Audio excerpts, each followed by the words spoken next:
Hello, this is Father Victor's teaching for the Parish Evangelisation Cell System, number 92.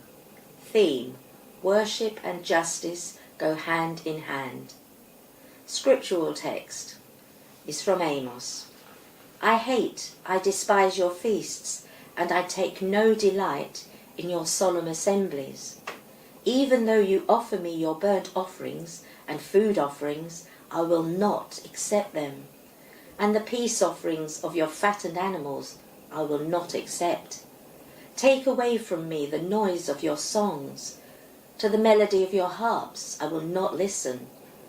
But let justice roll down like waters, and righteousness like an ever-flowing stream. Sunday Mass at Holy Innocents was awe-inspiring.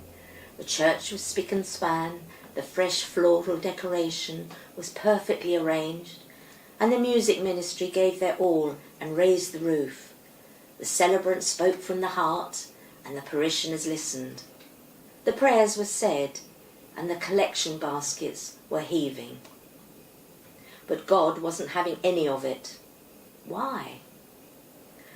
Amos' oracle is one of the strongest negative statements in the whole of the Old Testament, and it is found on the lips of God himself as he speaks about what is being done by those who profess to be worshipping him. The use of the you language is probably spoken directly to the upper classes. It seems that God considers justice and righteousness to be even more important than worship. He would rather see those in power doing something to help those in need than have them presenting burnt sacrifices, food offerings and peace offerings. Utterances such as these will not let us separate what happens at Sunday Mass from what happens during the rest of the week. Worship and service are inextricably bound together. The Israelites are apparently engaged in regular Old Testament worship. All the essential and rich elements of worship, namely festive assemblies, sacrifices and praise, are very high. It looks as though their worship is designed to honour God. Yet God can't stand any of it. Why? The cult was unacceptable to the Lord, because the people did not live as the community of the Lord. They lacked justice and righteousness. There is no implication that the worship was condemned and rejected because it was cultic. Amos attacks the cult not because it was idolatrous or ritually incorrect, but because it encouraged a fundamentally erroneous conception of the Lord.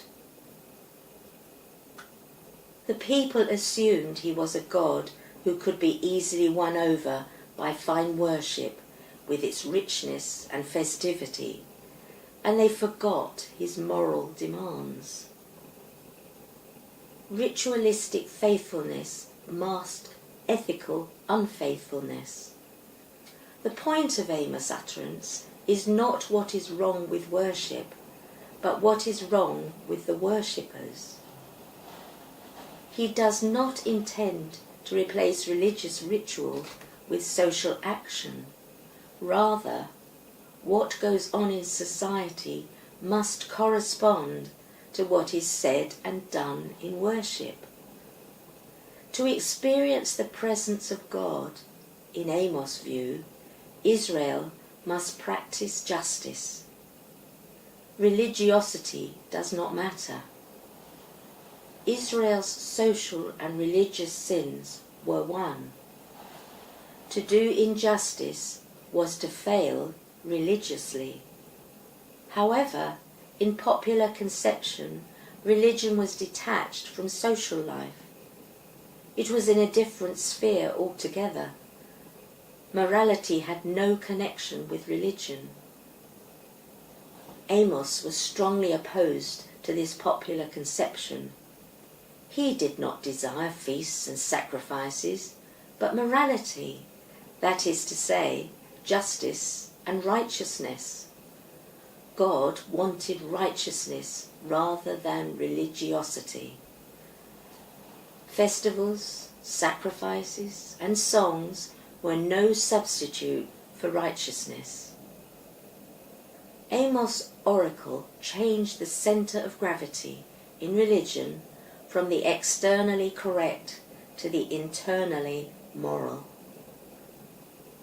When the words justice and righteousness are used in Amos, justice is the primary word, since it appears first in the parallelism of the two words. Although the word justice appears relatively infrequently, it seems clear that it is one of the most key concepts in Amos. He connects it with life. Life in the desert requires scarce water. Life in our society equally requires justice. As in Amos' time, when society fails to practice justice, it shrivels. Our worship becomes implausible. Society is actually divested of life. To have life in our society, justice and righteousness must flow down like floods after the winter rains, and persist like those few streams that do not fail in the summer drought. Social justice is about creating kingdom space in the here and now, giving witness to the ultimate just society to come. So every time we use our voice and influence to get in the way of injustice, we provide a foretaste of God's kingdom to come, that is, a new heaven and a new earth. If the prophet Amos were brought to more Christians' attention, there would no longer be a far right. His prophecy is a clear call for active engagement with the poor and oppressed, especially among God's people, and a reminder to the Church of the commitment to justice that is embedded in the very character and nature of God.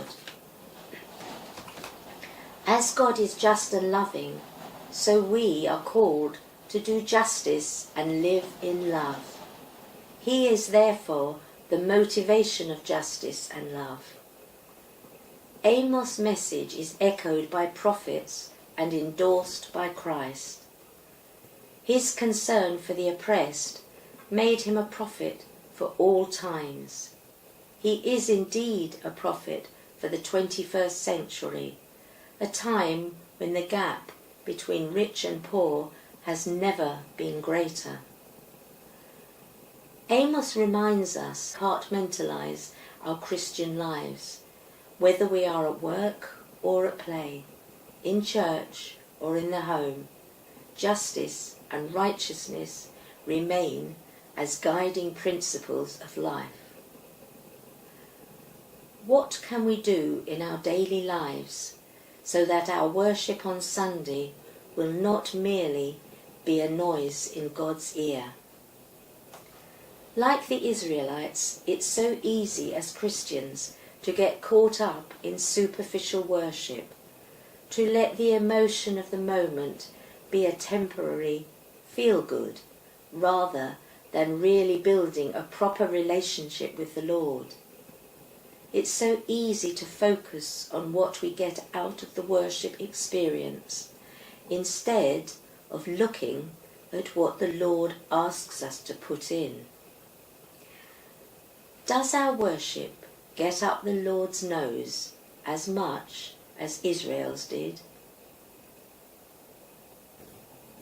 Thank you for listening. God bless.